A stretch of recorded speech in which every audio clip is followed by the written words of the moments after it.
Hey there, my name is Kenyon Curtis, and obviously I'm here with Tommy Mello from A1 Garage Door. And look, one of the reasons that we're doing this interview, this is a little bit different. If you've been paying attention to the podcasts that Tommy's been doing, he's been interviewing some great people and getting some great information, some great background, resources, knowledge, and a lot of wisdom from these top business owners, right? That some pretty impressive people that Tommy's had on, and the marketing team, we got together and thought, why don't we do this fun little interview where we kind of take a peek into Tommy's brain for a few minutes and uncover a little bit about him, because one of the things that we've realized, if you haven't had the chance to get on a discovery or a strategy call with us yet, there's some things that we're really learning and understanding about the challenges that business owners have. A lot of it we already knew, and so what we're doing though is bringing a different side of and some more information about Tommy and his journey to get here to where he's at. Just some things that could really help and connect with some of you, because look, a lot of you are in different positions. Some of you could just be getting started. Maybe you've been in business a few months or a few years. Maybe you've been around for 5 or 10 years and you've got a good flow going. Your business is working pretty good, but maybe you've plateaued, or maybe you're I would call it stuck. You may not call it stuck, but I would say stuck where you're growing, that 5, 10, 15% a year, but you know that you could do a little bit better. And so we want to bring some great information that's really going to help you understand what's going on behind the scenes with Tommy and I connecting with Home Service Expert, which is the consulting and coaching division of what we're doing here. And now it was kind of funny, like our marketing team put together a lot of questions, and I was reading through them, and honestly, it was all pretty cut and dry. It was a lot of information that you kind of already hear. So just to help you understand and get to know me a little bit, how I operate, and also again, like I said, to dig into Tommy's brain, we're going to have a few different questions and conversations about just what happened along the way. So that really looking for a way to connect with you better where you're at in your progress and in the growth of your company. Some of the challenges that you're facing. Maybe obviously Tommy's faced a lot to get here over the last, how long? 10, 11 years? 12, yeah, 12 years. 12 years. And I did business before that too, so yeah. Right. So Tommy's got a lot to say, and I have some great fun questions that are gonna.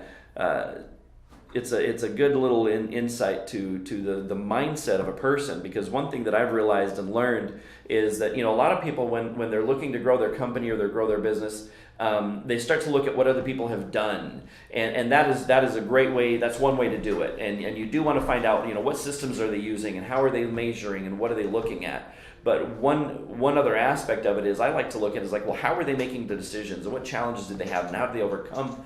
How did Tommy, how did you overcome some of those challenges? Because it's one thing to say, well, I implemented a certain software, for example. That's great, but there's always some type of decision making or mindset that's going on behind that really made the difference. So we're gonna have some fun and get right into it. So I know Tommy's itching to talk, aren't you? I'm ready. Okay, so. So now you said that you were in business before A1 Garage Doors. Then what were you doing before that? So when I was a kid, I started a landscaping business. Normal thing. You're kids, you mow lawns, shovel snow. And then when I got out to Arizona, I was doing lifeguard, bussing tables, different things. And I decided I already know landscaping. I can mow a lawn, and I knew how to hire a little bit. So started doing that, and it was tough. I'm allergic to grass, so okay.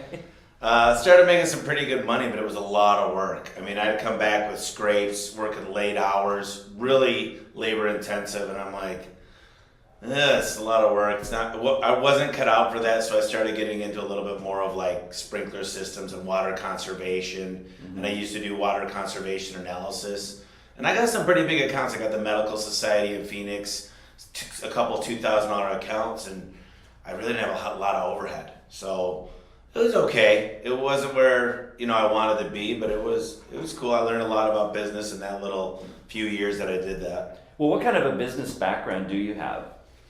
I mean, did you take any classes or anything? Yeah, I mean, now I got a master's degree, but back then I didn't have a whole lot. I mean, at one point, I remember one day I watched this infomercial for a Bowflex. So I went on Arizona Republic and I found one, and the guy goes, dude, you are the 20th person that called. I sold it after the first time. So I went on Craigslist, and there was 8 of them. I bought all 8 of them, and I put an ad in Arizona Republic. And from that point, I sold 150 Bowflexes, and then I went to Total Gyms. And anything that I could find an infomercial on, I would do that. And I was flipping cars and doing the landscaping and bartending. So I always was an entrepreneur, but I was a one-man army. Like, I didn't build systems. It was me going out looking at them, me buying them, me placing the ad, me meeting the people. So I learned how to make money, and a lot of people do individually. But that's the extent of it, and that's... So what do you think the reason was for that? Like, is it just because you were like, just pedal to the metal, make it happen? Or what do you think drove you to just kind of be like a one-man army back then? Well, my mom and dad, they got a divorce, and it was really, I hear them arguing about bills all the time. And I remember listening to them talk about, that really was a lot for me as a kid to see that. My dad had a transmission shop, and he was always very entrepreneurial, but I just was always worried. Like, when I was 12, I got a job washing dishes because I knew I needed to, if I wanted something, I had to make my own money. And so that had a lot to do with the way I am today, on how I'm out there. Money is what I want to take out of the equation, because that's always been a big part of my equation growing up. So I think that's kind of what molded me into wanting to do some big things and big business and start new businesses. And it's not a bad thing, but there's always your why. And if I trace it back, I think it has to do a lot with how I was raised. It's not a bad thing. I love my parents. They're great, and they're still great people. It's just the way it was, right? Sometimes we learn those lessons from our parents. So your lack of money growing up really drove you to find ways to make it. Yeah, and I never wanted to say there's an opportunity that I can't go on. I never wanted to say, sorry, buddy, you don't have enough money, so you can't come with me tonight. You can't go to the movie. And I know nobody needs that from me. They don't rely on me to give them stuff. But I like to have the opportunity to say, let's go. Don't worry about it. If you don't have the money, you're still my friend, or you're still my family, or whatever, and never have that be part of the equation. Gotcha. So what was the transition from just making money entrepreneurial to actually owning a business? Like, what do you think was one of the biggest hurdles for you to get to that point? Well, I used to think of business, like with flipping cars, I thought that was a business. Some people do think that's a business, but it's really not. And the way that I look at a business is, if I go out of town, if I was to leave for 2, 3, 4 weeks at a time, would I still make money? And there's not a whole lot of things I was doing at the time that would allow me to leave, whether it was bussing tables, bartending, flipping Bowflexes, flipping vehicles. If I leave, the income stops. And a lot of times in business, when you leave your business, if you're the sole brain behind it, you're the one that does the scheduling, the dispatching, you're just a key part of that business. There's nothing wrong with that. Everybody has to start somewhere.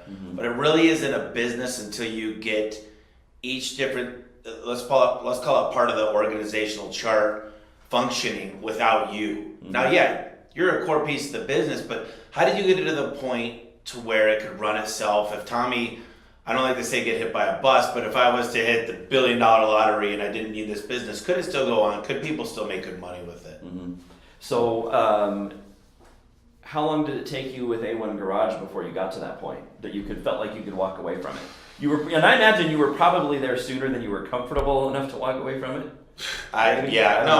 I don't know. I walked away. So the funny thing was, and I had... walk away, I mean just by for a week, take vacation. Yeah. Not worry about it. I mean, my best friend and I got into business in end of 2006. We got into the garage door business. Great guy, still my best friend. We're just not business partners as of 2010. But back then, he would answer the phone calls. I was running a lot of the calls. He would run if he had to. And we got ourselves into a good amount of debt because he was a high producer as a service technician. And he goes, I know the margins on this stuff. It's all profit. We didn't know back then how much it cost to acquire a customer, hire a call center manager, get a great dispatcher, or a software, or pay city taxes. Who pays taxes? Right.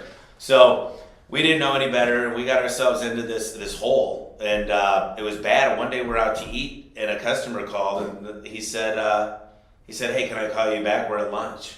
And I was like, "You're answering our phones?" And at that point, there was a lot of weed smoking, and it was just not. I was working my butt off, and unfortunately, in a business partnership, I've seen husband and wives, I've seen brothers, I've seen family members turn on each other, and we didn't turn on each other. Luckily, we were able to. I built up animosity. I think he had some animosity. We just decided to go separate ways. But part of the problem, and I think the number one problem is, from small business owners, anywhere under 10 employees, they think they're doing great on the phones. They're like, my mom answers the phones, my wife answers the phones, all that stuff. But at the end of the day, the fact is they're not really getting the booked phone calls. So booking phone calls is such a huge amount of where I see failure. Mm-hmm. Everybody says, I need to get more employees, I need to hire more people, and I get that. But first, make sure you got some of the core fundamentals down. And it starts with booking the phone calls that are coming in. Okay. So so back to the business question. Was there a time, like, I guess, what got you from, like, we talk about, like, you know, reading the E-Myth and stuff, and there's that difference between working in the business and on the business. What was one of the biggest challenges making that flip for you? For me, it was trust. That's why I got my mom and stepdad to move out in 2010. I needed somebody I could rely on. I needed somebody that if I was leaving, that payroll would happen. That I wouldn't get robbed from blindly. I could count on them looking and opening the mail and making sure the city taxes are getting paid. At that point, it wasn't a huge business. We had 20, 30 employees. We were doing a few $1 million. I got it up pretty quick. Were you just here in Arizona at that time? That was just Phoenix, okay. And then we went to Tucson in 2012. Mm-hmm. But I decided that you got to have good people you could trust, because without trust, you don't have anything. And I didn't know how much it meant to me until I think back, and I'm like, man, trust, because I didn't have any checks and balances. Yeah. I didn't have, there wasn't a system in place to make sure that I can look at this software, this QuickBooks, and this and that. So it was like, if I leave, can I trust that everything's going to go good? And a lot of times people say yes, and they come back and their business is gone. Everything was running smooth. I had these jobs that needed to get installed, and you come back and 2 employees quit.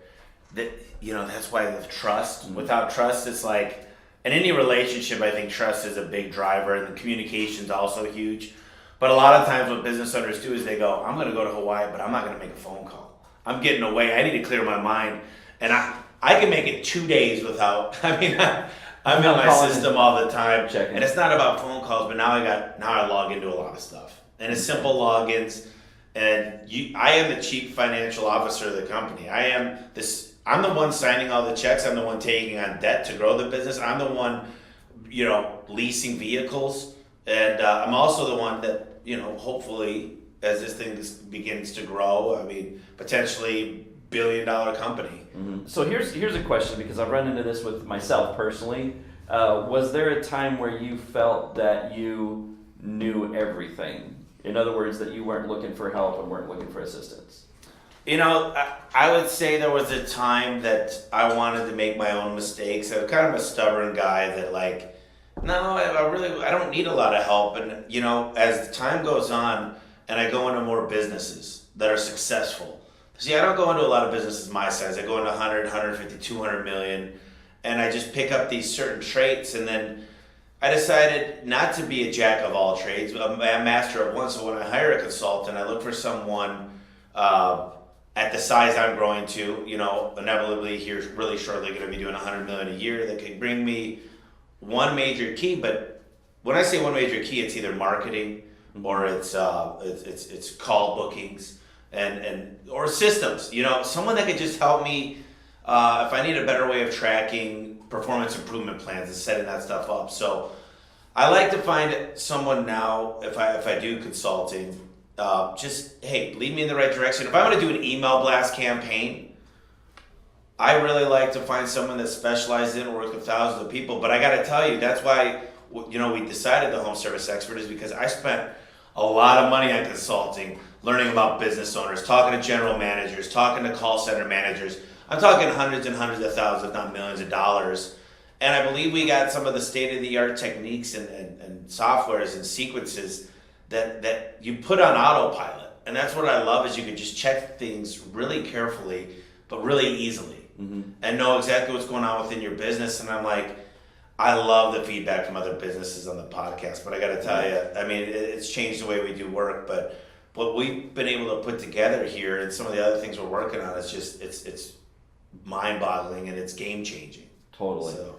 Now, I know that with a lot of businesses, some of them, I've seen companies that are doing $1 million, $2 million a year, they're scared to death to spend $3,000 or $4,000 a month on marketing.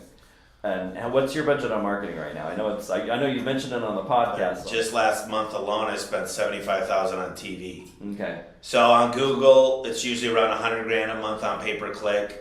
On Valpak and Money Mailer, I'm spending about $80,000 just on those. I'm in Clipper. I mean, those are just 3 or 4 to name off. I mean, Right. it's So what happened before? Like, when did you make the switch? And I'm just kind of curious, like, what got you to, I guess, be fearless with your marketing? It's really measuring, and I think that's one of the things we offer in the Home Service Expert is I don't want to really. The first thing we do is to check. Do you know what your call booking rate is? Because call booking, and then measuring your acquisition costs and knowing that you're running into those jobs. I think we provide some pretty cool tools to be able to just know those numbers, because really before we could work on your business, we need to know some key performance indicators, some stats about what you're doing.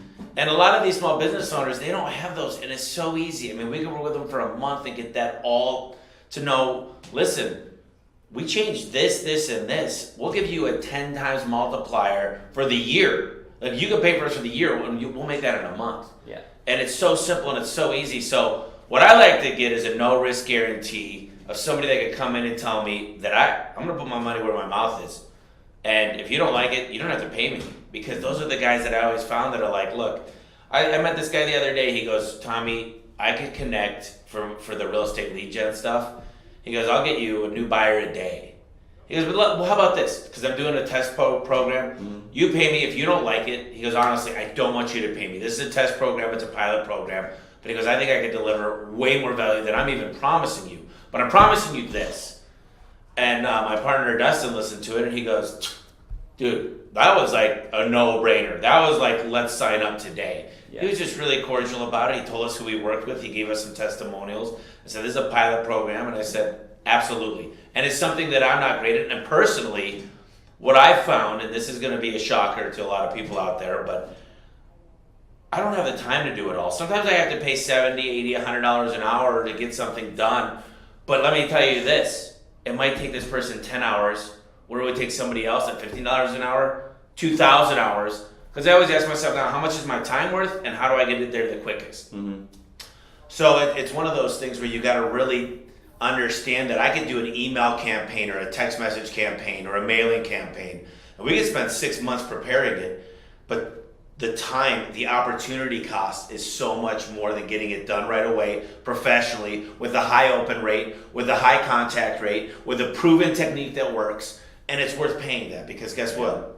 I mean, the time is worth something as well. Yeah, it's worth paying it because it's taking it off of your to-do list, isn't it? Well, the ROI. You think ROI can be looked at several ways. Money is what people do. They go money, money, money, money. But they never think about their time. And if I could give you back 10 hours of your week, what can you do in those 10 hours? Now, I'll tell you too, a long time ago, when I was first getting into business, I used to waste a lot of time. I used to waste time working, and I don't like the cliche of the E-Myth, because everybody says it that I talk to. Every podcast, every single person, work on the business, not in the business. What does that really mean? Yeah. And we do a phone call every morning with all my managers at 8:15, and we say, how are you going to work in the business today, or on the business? And I'll tell you what, I've gone over this a million times, but still some of them are like, I got to go to customer, put out fires. I got to go fix this truck. I got to go this. And there's still, those managers in my minds don't have the potential to move up as quick as I'd like them to, because the guys that are saying, I'm going to go meet this person to work on our marketing campaign. I'm going to do a ride along with this person to work on their conversion rate. I'm going to be at a job fair to work on recruiting today. Right. Those are the guys that are focused on really building the business. And so many times owners go back to that in the business. I'm going to go do a few quotes. I'm going to go check out the warehouse, sort out a few things. No, that's all in the business. That's all day-to-day activities. And to get that concept right and truly understand that, so what I recommend, and I did this myself, is journaling throughout the day. And how much of your time, like literally most guys are at about 20% capacity, if that. I mean, they're going to, it's time for lunch, and then they get interrupted. They're got-a-minute guys. Yeah, I got a minute. Yeah, I got a minute. Yeah, I got a minute. Yeah, I got a minute. I didn't get shit done today. I have one important thing to get done, but it's so important and so big, I'm going to put it off till Friday because it's huge. Well, guess what? May went by, June went by, July went by, and you're like, that one big thing is still there. But if you really sat down for 5 hours uninterrupted, and so many people, and I'm not literally, a lot of people listening, they say, I'd rather work from home. If I'm going to get anything done, I'm going to work from home, and I can get so much more accomplished. Because you don't have all the distractions. You don't have, the distractions, but that's BS. I mean, at the end of the day, close your door, tell them, don't interrupt me. I don't care if the place is burning down. Literally, I'll hear the fire alarm. That's the only time I want you to interrupt me. Yeah. If the place is burning down. What I'm working on is so much more important because guess what? All these fires that you're interrupting me, I'm working on fixing and preventing those fires. Until you can let me prevent them, we're going to keep going on with these fires. And that's just, it's not a way to live. It's not a way to grow. And it's no way to have a good relationship with your family, your kids, and anybody that's close to you. And it's something that took me a long time because literally now we have our top 5 board that we're working on, the top 5 things that are going to impact the business the most. And the biggest thing I learned from every consultant I've ever worked with, every $100 million plus company is, have you made the time on your schedule? And when you go make that time, is there an agenda? And do you fight tooth and nail to get that stuff accomplished? Not from A to M, not from A to T, from A to Z, and fully implemented. If that happens and you can continue to work on that list and you get 3 things done a week, you just accomplished 150 things that year that worked on the business. And until you start making time for that and working on yourself and meditating and working out and eating right, that's one thing, but also work on your employees and work on the processes and the systems, and whether it be manuals or call booking rates or just making them better at handling objections or finding out why don't you sound good on the phone? I mean, when I hired you, you did. Is there something going on at home or is there something going on here? But the more training you can do, it's like, I went from wanting to train 2 hours a week for each employee, now I'm at I want to do 6. And I know eventually, this is going to sound crazy, 10 hours a week on a 40-hour week?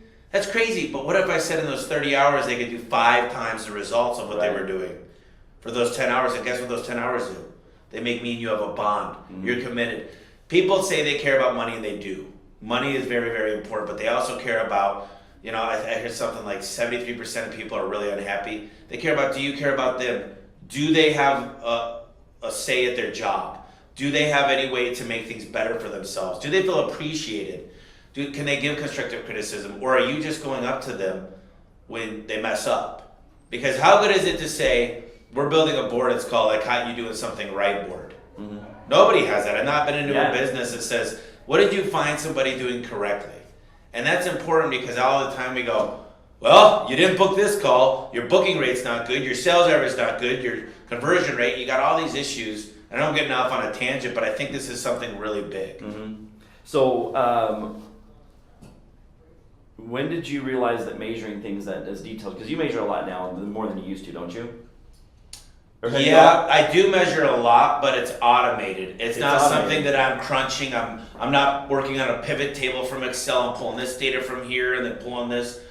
We're always figuring out ways to use data, but use it very easily. And so many people too, they have 55 KPIs. And it's like, it's a lot to measure. Do you imagine that there's probably like one thing that tells you the story about 5 other things usually? Absolutely. Without measuring all 5? Oh, yeah. And you can dig in deeper to things like for example, we have a really, really high end, like the Cadillac of parts. We call it the Max Life. And if you're not selling any of them, I'm looking at, do you even know how to sell a nicer part? Well, rather than going into every part, because we have like 10 different kinds, I'll just figure out, do you know how to sell the Cadillac? Do you know how to sell the Mercedes? And then, but you know what people say? I tell this guy all the time. We talk about it all the time. Yeah. But then I say this, Kenyon, do me a favor. You heard me just sell it to you. Now you sell it back to me. And they'll go, but so I got this Max Life, and their body language is just real frigid and just nervous and I'm like, you can't even sell it to me.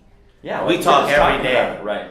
And so role play is probably one of the best weapons I've learned. Is take the time and repeat after me. Tom Hopkins used to say, "Stop thinking, repeat after me." Yeah, and get it automatic, right? But just say it so often that it feels, just smile and say, this home shows a lot of potential, doesn't it? You know, and he had all these lines that I used to love listening to him, but it's very, very true when the personal time you take to do things and teach these guys and make them feel comfortable with it. What kind of difference did you see in the business when you started to measure? You don't know what you don't know. I remember the original time I talked to Susie at Call Cap. I think I told her how good we were. She goes, she started cracking up and she goes, okay. She goes, I'll be impressed. We were at like 58, I think. Uh-huh. And you know what I found out is everybody in the call center was saying that wasn't a bookable call. So they were grading things differently and things weren't getting, they were saying, well, that wasn't bookable because they called to see if they could come buy sprigs. And when I get on the phone, I go, why do you want to buy them? Well, I think I could handle them. I changed them out a while ago. Really? Well, if I could sell them to you, do you know how much they sell for online? Because you're looking at $150. They'll be here in about a week. And he said, yeah, you know, and I was like, that's kind of a Chinese-made quality. If I told him I could get it done somewhere in that range, would that be something you're interested in it? And what I found was I could sell them every time it was a parts call. Mm-hmm. And we've had wrong phone numbers call in and we booked it. Like, hey, I'm calling for the air conditioning. Oh, no, we're a garage door company. But by the way, is your garage door making any noise or is there anything you're looking for? You just got to ask the question. Well, I just moved into this home, actually. I was thinking about getting my keypad reprogrammed. And yeah, I can get you guys, I'd like to have you guys come out. So what you find is your people, they'll make up anything you want to get you to the numbers you want. And there's that gray, if you leave gray areas. So measuring just kind of helps you really learn where you need to focus your time. Because if you're going to work on the business, I'm telling you this, everybody and their brother is going to go, you need to work on your communication. You need to work on your marketing. You need to work on your manuals. You need to work on being a better leader. You need to work on more productive meetings. You need to work on dispatching more. And it's like, you need to identify where's the most common ground you could spend your time on to make the most effectiveness in the business. Mm-hmm. And to say you're going to work on these 10 things, what it ends up happening is read 10 books at the same time and tell me when you get done with one. Yeah. You're not going to. Because by the time you're almost getting done, you're already on your 25th book. And now you got all these books that you're like, yeah, I read a couple chapters of all of them, but I haven't gotten anything out of them because I haven't gotten through them yet. Yeah. And that's the way it is in business. And I'm telling you, that's, as an entrepreneur, we're all the same in some aspects. Is it's hard to stay focused. It's hard to get done with things. We get the shiny light syndrome where now I'm gonna go flip houses. Now I'm gonna go sell Bowflexes, bartend, have a landscaping company, and see what else I could do at the same time. When if I just focus on one. And I always told you that cliche. A guy told me, he goes, dude, I'm like, I put my eggs in different baskets. He's like, can you imagine if you put all your eggs in one basket, it would overfill so quickly into other baskets. Mm-hmm. And these other baskets will get filled, just not the way you're trying to put a half an egg in each of them at the same time. Yeah. Now you were young back, you obviously a little younger back then when you were doing the bartending and the Bowflex and everything. Oh yeah. But I mean, was that like would you call that like a recipe for burnout because you were just doing too much, or I don't know, your energy's different when you're young, but yeah, you know it is. It's I was having fun doing it, but I really wasn't building anything. Mm-hmm. I was building myself a job. Anything that I got to show up for, make all the phone calls, make all the trips in my truck, do all the things for as a job. Mm-hmm. And really, the definition of wealth is creating something that's making money when you're sleeping, right. when you're on vacation, when you're not actually 100% involved. And so this sounds cliche, but you should always be trying to work yourself out of a job. Well, when did you make that transition then from like understanding that you were building yourself a job to building systems that got you away from it? You know, it gave you the freedom to take some time away. As sad as this sounds, I'm still working on it. I mean, I'm a lifetime student. I really believe that if I left on vacation for a month and didn't call, we'd grow like this. I believe we're growing like this. Yeah. But we're not going to go down. But I believe there's still certain things that, look, if we do 40 million, 50 million this year, I don't know exactly what we're going to hit, but that's great. But when you start becoming a $250 million company, it's different than when you're a $1 billion company. Mm-hmm. It definitely works different. And your spot as an owner or a leader or a lead manager changes. And one of the biggest things to remember is you shouldn't have more than 7 to 10 direct reports. And I always say Jesus had 12 disciples, so he was able to handle a little bit more. But overall, you shouldn't be these direct reports. You're saying, well, I got 25 direct reports that come up to me. Well, then you'll never be able to do great at your job. And right now, I would say that I'm managing too much, Adam's managing too much, and we've got guys. So right now, what happens is you go through valley and peaks, okay? And there's never a perfect combination. It's a tango, right? Yeah. Sometimes you got too many customers, you can't get to it. Sometimes you got too many technicians, you can't get to it. And it's always a balancing act. And trust me, I work with Direct Energy, I work with some of the biggest companies in the world, and they've got the same problems. In fact, I was doing lead gen for a massive company, and they said, we need to hold off. We don't have enough technicians right now. And honestly, our booking rate's not where it needs to be. They've got a 1,200 person call center. They said their booking rate wasn't where it needed to be. They needed to hold off on leads that they love. Yeah. So based on those things, it's normal. If you think it ever goes away and all of a sudden you wake up and you're like, I solved the equation.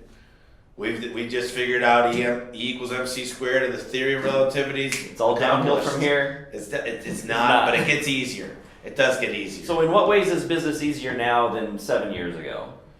You know, the headaches have gone away. Okay. The nightmares, the phone calls in the middle. What was the nightmare back then that you don't have now? Oh, like, man. Just pick one. Well, the biggest one is the phones just don't stop ringing. My cell phone rarely rings now, unless it's a good. People know I like good news. So a good sale of a custom wood overlay. We just sold 4 of them, and we sold them for 25 grand. I like those phone calls. Or hey, we just got 10 5-star Yelp reviews today. But it used to be a nightmare when I just remember hearing the tone of the phone, and it was a call coming in that wanted to book a phone call. Yeah. But every night I was the on-call guy. Yeah. And I had to take the phone call. And I just get burnt out, and I'm like, dude, please stop the madness. I can't take these phone calls. Like, you would think it's money. It's money ringing. But just the ringing of the phone was the emotion of like okay, I gotta take this call, I gotta book it, there's a good chance I'm gonna be the one that has to run it. Yeah. I'll tell you one of the biggest. I remember walking into my work, and this was 5 years ago probably, and I walked in and I just felt like I was walking into a soap opera. It was drama. 2 people were dating, 1 person didn't show up, 4 people were smoking cigarettes out front, just da-da-da-da-da. The bathrooms weren't clean. We had way too small of a facility for how big we were. We still had another year left on the lease, and I'm like, I don't want to be in this drama. And I got to tell you, I enjoy coming into work. I come in on the weekends. I mean, you know, I'm here all the time, and I love it. I love it because we're not having these bitch fest. Yeah, I used to have meetings with my technicians, and all they do is they go, well, the call center and the dispatch and this and this and this and this and this. And I go, great information. We're going to try to communicate this. Now, that doesn't happen at all. The minute that starts happening, I go, great, fine, stop. Come talk to me afterwards. We'll figure it out. Okay. Anytime anybody's talking negative or it goes down that way, because I like people to want to come here and actually love being here. And you're going to come to my company now to build a career. This isn't a job anymore. I would say 5 years ago, in my mind, a lot of the people, it was a job to them. Yeah. And I'm not going to go around and tell you every single person's hunky-dory and they feel like they hit the lottery by working here, but I can tell you what, there's not one person here that doesn't see progress from week to week. I say that it's getting better and better and better, and my job's becoming more solidified. I know what I'm supposed to do today. And I know what Tommy and the management's looking at of a good job and a bad job. Because there's nothing worse in life than a maybe. You're doing pretty good. There's nothing worse in life. Yeah, because you don't know where you stand. You're like, shoot, I just want to know. I want some feedback. Tell me. I mean, if I'm doing bad, let me fix it. Tell me what you need. Yeah. If you were going to compare the purpose of your company, what was the purpose of it, again, 5 or 7 years ago compared to now? You know, because I know sometimes people just like, well, I just got to pay the bills, and I just got to make some money, and I just got to make a living, and I just got to take a vacation. Like, what was your purpose back? I think when I got into this, I wanted to build something massive, and it's hard. It's Simon Sinek about finding out your why. And I think everybody goes into business, and I've heard every owner in the world, especially like Apple and Google, and they're like, to make it a better place for everybody. Well, when you got $1 billion in the bank, it's easy to say you live and breathe for these great things, because I do think as you create wealth, your brain starts to deliver more philanthropy. Right. You start saying, how can I give back? And you've got more humility, and you want to take care of people more. And it does change, because when you're fighting to survive, to keep employees and keep your home and keep your kids in the school they might be in, it is about making money. And anybody that says, I'd rather create 100 millionaires when they're trying to get their kids through private school and they're barely doing that is lying. Yeah. You know, they're lying to themselves. And until you could be honest with yourself and say, yes, back then to me it was making sure the bills were paid. I've never bounced a check. As long as I've had A1 Garage Service, not once have I bounced a check. Wow. And I'm pretty happy about that because I know a lot of business owners can't say the same. And I've got a pretty good contingency plan that if the money runs out, I've got money in a lot of places, that it's not just built. I've basically leveraged, but I've got a safety net in so many spots that I'm not worried about growing very, very fast right now. But yeah, I would say that's a big thing, man, is yes, I was about money, and now if I really wanted to, I believe I could retire. I mean, if I actually made a few right things happen and I just wanted to sell the company by December, you know, we're here halfway through the year, a little over half, whatever. So my point is, it's changed. Yeah. And now I want to grow the biggest company in North America. Yeah. Because guess what? Somebody goes, when is enough? And I go, well, when I shoot a 74 in golf, I'm not going to stop when I shoot 70. And then I go back and hit a 68, and then guess what I'm going to do? I'm gonna go, maybe I could shoot a 66. Yeah. I mean, that's 9 holes, but Yeah, right. But yeah, so that's my point is, you know, if I see the potential out there and it's within a time frame I could see, then I'm going to jump on. I'm going to do the best I can because why not? As long as I'm comfortable with what I pay myself, I live the lifestyle I want for my age right now, and if I have that and I'm continuing to grow something in my mind, I don't have an exact. I want to do whatever I want, whenever I want, with whomever I want. That's what I say. It's very generic. But it just means that if I want to go to Alaska with a few of my buddies for 4 days fishing, you know, we could do it. Now here's an interesting thing that I've run into with different people, because I realized that a lot of times, I mean, you look at someone that's taking care of their health. They either do it because they want to stay healthy, or they're doing it because, well, they haven't been and they just had a heart attack. In other words, right? They're going to do it out of necessity or crisis rather than just to do it. But I think a lot of people also do that in business. Yeah. Like they're not gonna solve anything unless it's a crisis, or they're not gonna improve anything unless there's a problem. It's a fight or flight, right? Right. When all of a sudden they get this notice and they owe the IRS, they're about to lose their business. Now all of a sudden they're laying off, they're cutting certain marketing that's not working. Hopefully they're making the right decisions, because the poison pill is when you start cutting all your marketing, but you keep all your employees. And I'd say 9 out of 10 businesses do that. They go, they were loyal. We're gonna get through this thing. You know what I've seen the best businesses do? Is they say, listen, we're gonna make a decision together, but we're gonna have to switch to 4 days a week for everybody. Yeah. And then what happens if you build the right culture? Because stuff does happen. It does. And with all businesses. And it says it hasn't happened to me in this drastic yet, but we're going to cut down to 4 days a week. And then the person that was getting hit the hardest, a single mom, the people that were just struggling to make ends meet, somebody would give them a day and say, you still get 5. Somebody would even give them an overtime, you know, whatever it was. Yeah. And they'd say, I could afford to be a little less. We'll get through this, and 6 months later they make it through and everybody's back to 5 days, but they worked it as in a whole. And they didn't say, if the owner says, I made a lot of bad decisions, you guys are going to suffer for it, that's not the case. But if you read some of the books like The Eaters Eat Last and all that stuff, it just is like, what can we do to make this work for everybody? Because the economy plunged. We had everything going and we didn't know this was going to happen, and we're all part of it. I could either lay 100 people off, or we could decide to do this as a group. It's your guys' call. Gotcha. So that's something to think about. Yeah. So were you ever in that position where you were solving problems, like you were making decisions to solve a problem? Because based on what you just told me with like the golf example, that's like, hey, let's do this to get better at it, rather than like. Right. Yeah. Let's get better at it versus solve a problem. Those are two different mindsets, in my opinion. I agree. I've had some aha, holy shit moments that I'm like, man, wow, this needs to change today. And I'll walk in and I'll see bills or payroll and I'll go, oh my God. Like, I can't look at everything at all times. Right. But you need to set up places to look at things, and I'll go, how is this possible? What do we got going on here? And literally, like, I'll log in, and years ago, I remember logging into the Amex statement and be like, what's this, and this? And I talked to my software marketing team, like, oh, we don't even use that anymore. Well, why are we still using it? It's $400 a month. And like, they're not going to do it. Yeah. So that's just about poor systems. It's about, It's not having checklists. It's not having system. It's not having a forum for people to actually talk about things. But maybe it's too busy that you just don't have time to pay attention to things. Oh yeah, and you know, but ignorance is bliss. Yeah, it is. It's like I don't want to look. Bites you When you do look, you're like, shit, this is not good. Yeah. And I'm telling you, a lot of owners, they don't want to know. They don't want to have to deal with reality. It's like the guy that doesn't want to go to the doctor.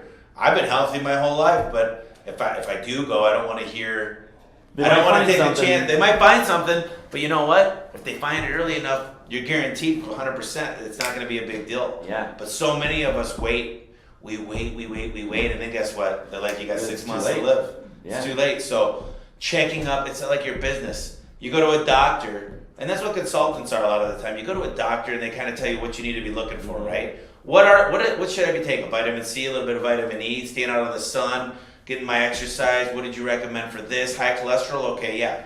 But also, what do I need? You know, how often should I be back to get my checkup? Because maybe the prescription changes over time. Maybe every 6 months it changes. Well, and just like I think your business as it ages and grows and does what it does, it's just like your body. You're doing different things for your health when you're 30, 40, 50 that you just weren't doing when you were 20. Absolutely. Same thing with your business. You know, at 5 million, 10 million a year, you're looking at things way different than when you were, $250,000 a year. Yeah, absolutely. It's so much different. And luckily, everybody that knows me said the reason you've done well is because of marketing and sales. Operations, I've been very poor at. I needed to go to outside help for that. Mm-hmm. And I believe I've got that dialed in now. Systems, trust me, I've had to log in and do a lot of things. Half my classes were online. I mean, I've done a lot of things, but I'm no system expert. I'm not going to log into something and just rewrite the algorithm and just figure, the API and all this stuff. Like, I can talk about it, and I know some stuff, but I'd rather have somebody that's an expert teach me on the fastest, most effective ways. It's like, have you ever been in Microsoft Word and then maybe your daughter comes by and is like, Dad, why are you doing that? Just ding, ding, ding. And it's like, why didn't I even ask you? Why didn't I even ask for help? And it's almost annoying when that happens, but you're like, gee, you just saved me about an hour a day because of that. Exactly. Isn't that fun? It is. It is. And it's annoying, but it's fun. It is. So what do you think, because like one thing I've noticed about you, again, because we even met at an event that you were going to get some coaching and more learning. Yeah. So you've been pretty good at asking for help. Was there a time that you weren't? And like, what's helped you get to where you're okay, just maybe put the ego down or whatever it is and asking for help along the way? I've been pretty fortunate to be able to not be the guy to not ask for help, because so many people along the way have actually kind of helped me. And I don't know why. I've never been a what's the word I'm looking for? I've never been just this project that needs to be worked on all the time. But I remember one day my vacuum cleaner broke, and my mind just said immediately, call my dad and have him fix it. And my dad goes, Tommy, take the damn vacuum apart and fix it.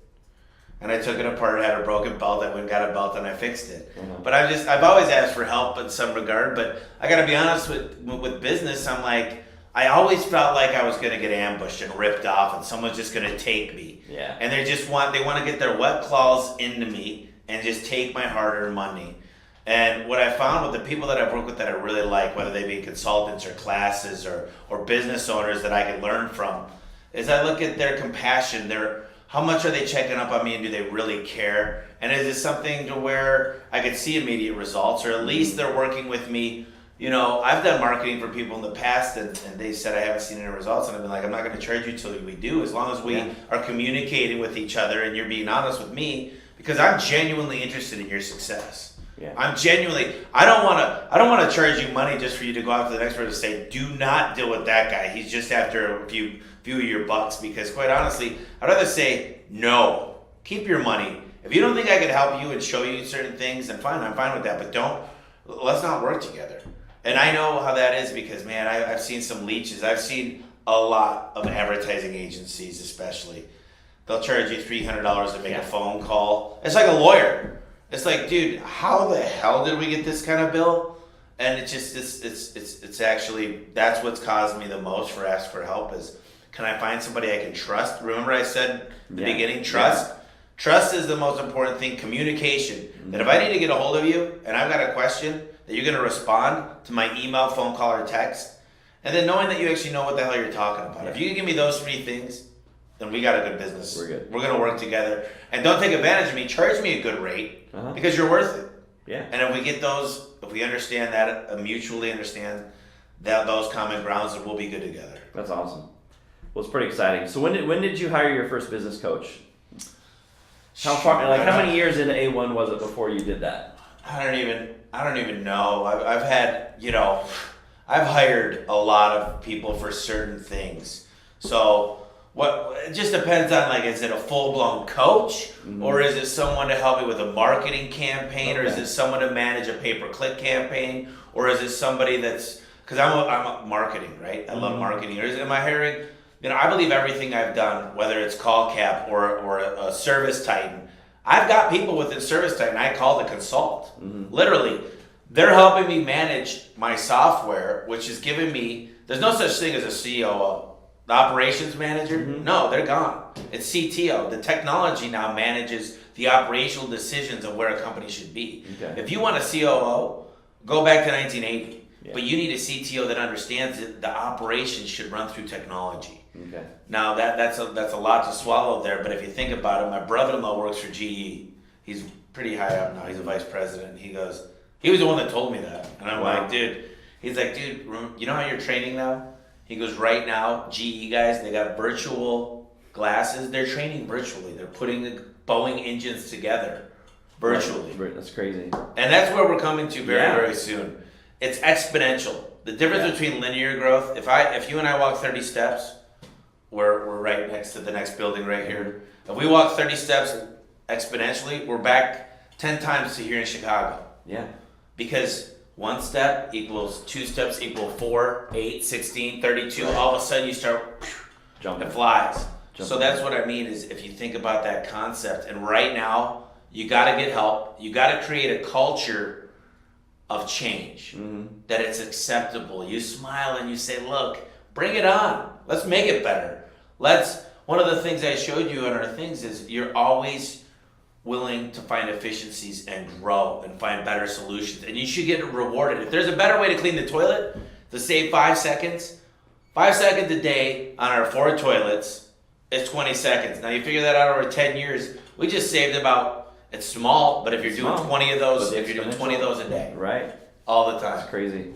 Now, when you first started, and obviously probably for a few years, you wore a lot of hats. Probably like every hat for a while, and then like you should identify the hats that you're wearing, identify what those manuals or roles look like, find out who you're going to hire, and which ones you hate doing. Which ones could you find somebody better to do? Yeah. For me, it's accounting and taxes, because I got to tell you, someone asked me the other day, did you notice that the camera, the projector was coinciding? I'm like, no, I don't know. No. They're like, you're probably not the best accountant. Because you're supposed to notice little things like that. And I'm not OCD where I'm like, the towel has to be here and it's color coordinated. Straighten it all up. Yeah, I'm like, no, it's fine. If I was like that, I could never be who I am in this business. Because I'd be like, oh my gosh, this needs to go here and this needs to be. But you want an accountant and someone in finance to be like that and make sure the bills are paid on time and notice when there's not consistencies. Like, why is the electric bill $300 different from last year the same time? Maybe the air conditioning units needs to be tuned up. Maybe it's because, but they're actually looking at why. Instead of just accepting it, say, well, this is happening, find out what's going on. So what would you say your job description is today? Number one is where we're at today, it's more to be, I'm the owner. Yeah. Okay? I'm not the COO. I'm not the guy that everybody reports up to, and it's hard for me to take that because I still do the morning calls, which is something I'm going to be getting rid of because I love the morning mojo, right? Because so many people have said, man, you're not an absentee owner, You're here every day, you're still involved.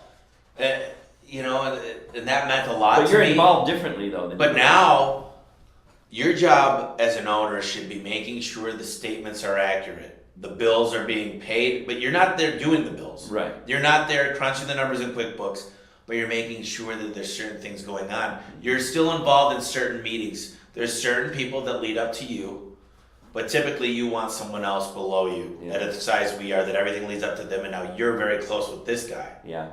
Especially when I'm trying to figure out a way to grow the business. I'll walk into a meeting when I want to be in a meeting, but I don't have to be in a meeting. I could go into a market, check it out, maybe give some feedback, but at some point you want to get people you give them the ability and the trust to grow, but give them an incentive too. Well, that's interesting. So now it was good for you to trust, to be able to let go, but what does that do? Once you trust in the person, how do they respond or behave differently? Once you put that trust in them. You know, one of the consultants I work with always said, whiff them. What's in it for me? And as long as you give them what's in it for them, is there potential growth?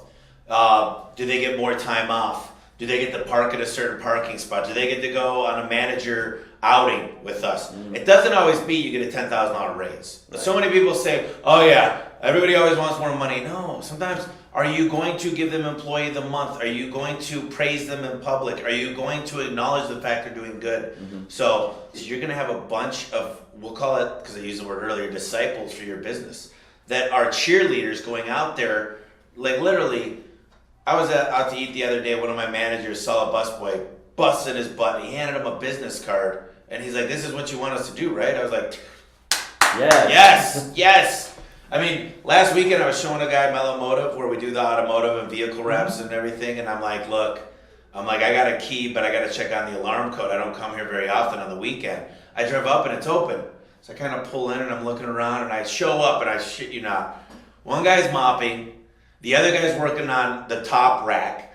We got these tubes up there, he was painting them, and I walk in and one guy's putting a wrap on Saturday. Yeah. And I walked out of there with the biggest freaking smile going, nobody's watching these guys. The manager wasn't there that day.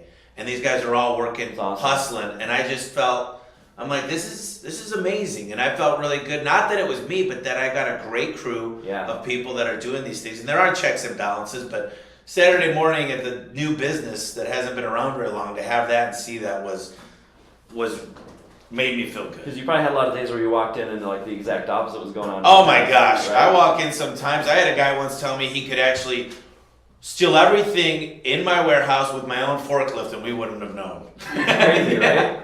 But then to walk in on that, I mean, that's years of development of the people, putting the systems in place. It is. Trusting them and just really doing some great decisions. And so it's accountability. It's accountability. It's trust. And it's with them. What's in it for me. And there's a lot of things that take place, but most of all, it's the definition of insanity. What a lot of business owners out there are doing is doing the same thing and expecting different results. They think they're making progress, but literally, the thing is, I've been there. And where do you think I go? Do you think I go to a $5 million company when I want to find something out? No, I go to a $250 million company. And I go, show me, because a lot of them were 40 million, 50 million at one point. Yeah. And they go, here's some of the hurdles I remember hitting. But I'll tell you what, it's easier to go from 50 million to 500 million than it is to go from 1 million to 10 million. Yeah. Because 1 million to 10 million is when you're going through a lot of things. You're figuring out whose hats to wear. You're building manuals. You're building strategy. You're learning more about marketing. And you're learning to rely on systems rather than people. You know, stuff happens. You might have an amazing assistant and you say, it took me 23 years to get to know her and understand her. Work on that manual, because guess what? If she goes away, your life shouldn't fall apart. That's great. Well, look, man, this has been good. It's been a lot of fun. Just some little following or closing remarks is just to add to what Tommy just said, because it's what was this guy's name? It's Oprah's boyfriend, Stedman. I actually met that guy. Oh, really? Stedman. Yeah, he's a cool guy. But one of the things that he says if you're doing this, he says, if you wake up and do the same thing today that you did yesterday, you're really doing nothing. And I think that's the truth. And that's, I've been there myself personally, and it's one of the reasons I think that Tommy and I really connect, because, personally and individually, we've been to those places where, you're looking at how do you get over some hurdles. And, every now and then you got to wake up and realize, what are you going to do differently today or this week or this month than you did before to really start taking your business to the next level. So enjoyed the time and the conversation with Tommy, and hope you guys got a lot out of it.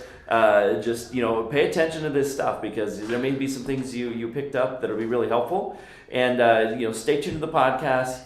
Pay attention. And if you haven't got a chance to get on one of our discovery or strategy calls yet, book some time with us to pick our brain a little bit on a one-on-one basis. And other than that, have a great one, and hope you enjoyed it all. Yeah, one last thing with an exit thing is I'm going to go get a drink from our vending machine. This is a funny little story. Originally, I'm like, I'm not going to let anybody else make money on a vending machine. So I bought these really old vending machines, and we had to buy stuff from Costco every 2 weeks and fill them up. And one of the pop exploded in it and all this stuff. So now I'm getting ready to go get a drink out of the vending machine. So I thought about this. So now we paid a group to bring it in. They fill it up. Yeah. Is it do I lose some money out of it? Yeah, I'm losing. I'm sure I'm probably going to lose $500 to $1,000 a month.